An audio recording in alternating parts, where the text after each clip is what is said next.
So the things that we think are going to trigger emotional reaction, the dopamine, the oxytocin, the serotonin, the endorphins, what we think our body feels. What we think our body feels every single second of every single day, whether you like it or not, know it or not, or admit it or not. In your business, there was no barrier of entry to your business. I'm going to be really honest. Real estate agents, phenomenal hustlers and networkers. I have learned a lot. Most of the time, horrendous operators and entrepreneurs. Okay? And I see everyone, I'm looking around. And if I offend you, I ain't here to be politically correct. I'm here to be honest. They don't care that you're a real estate agent. They're caring what you can do in the community and how you can help humanity. People don't care that I'm a speaker. They care that we may change humanity by teaching kids lessons of gratitude, kindness, and asking for help. That's why people want to work with me. I don't care that Troy had over 2 billion. I care that Troy's shitstorm and how he's coming out of it. People don't care what you do. So the bios, this is what happens on websites. They have a massive bio that's about a thesis. Make it short, put it at the bottom. Bios at the bottom. They don't care. I promise you they don't care. I ain't trying to be rude. I'm just being real. Remember earlier said, I'm not here to be politically correct. Put the bios at the bottom. They will care after they know, like, and trust you.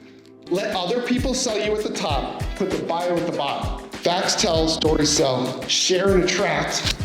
Don't tell and attack, okay? I want to bring out 3 people that are very important to me. One I just met, one I've known for a while, and one I've known for a longer while. I'm going to say it again. Women, do not let weak men or weak ass-minded men tell you what you can or you cannot do. These badass women I learned from every day, including Ann, who had a conversation this morning, who I learned from something this morning. I'm going to share that with you. But I'd like you to get up out of your seat and give them a round of applause. I want to welcome Kirby Lottman, Taya DiCarlo, and Ann Perry. There we go. Yeah, badass women. Standing up, there we go. Mike's on the tables, Mike's on the table. All right, so question 1 is, why do you believe authenticity matters more than ever in today's market, and how has it personally impacted your business? And we'll start with Taya. I believe authenticity is more important now than ever because our market, like Ricky was saying, is different right now. No matter where you are in the country, it's not that it's a buyer's market or a seller's market. It could be one of those things in your market. But if you're just giving canned information out there on social media or in person at networking events with your clients or whatever, and you're just giving the safe response, people read through that BS. If you're insecure about your answer and you're just trying to please the crowd, it's like a comedian trying to make a joke land for 100% of the people in the room. It's impossible. You have to tell jokes that you think are funny. Some people are offended, fine. If some people love you, fine. That's the definition of authenticity for me. I tend to lean into giving a response that sometimes can be jarring for people. So if someone asks me, hey, how's the market? I'm like, well, are you a buyer or a seller? Because my answer is going to be different.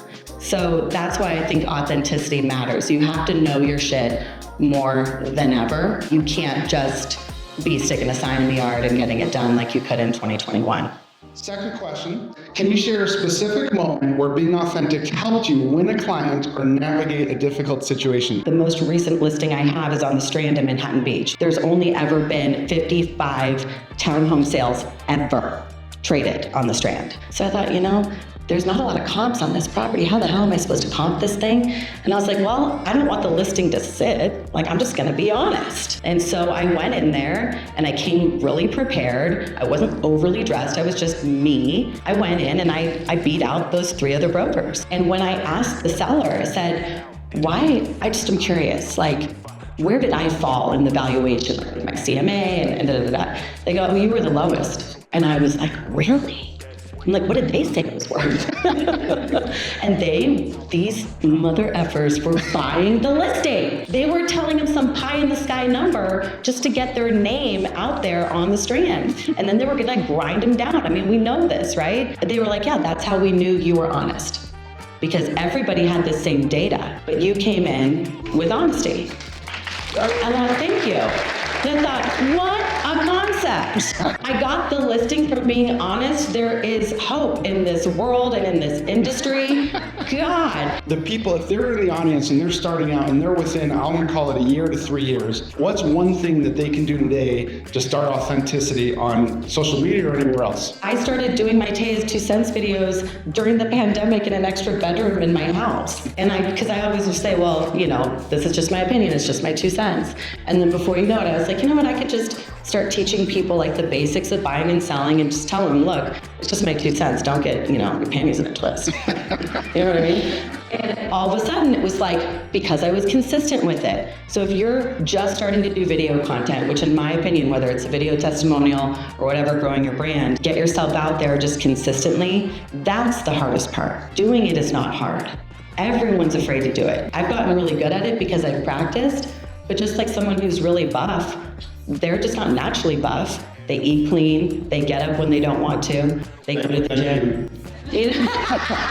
But you know what I mean? You gotta just do it and show up when you don't feel like it. And I still don't feel like it. And I still get in my head. But every time I do it, whether it was me posting a little scooter video on Instagram, it was like 1,000 views within like 6 hours. And people DMing me and knowing that I'm at the Compass Retreat and, you know, all the moms that I'm friends with, they're like, oh wow, Taya's out there working and doing her thing. I saw Taya's scooter video. I didn't die. I didn't die. I'm here.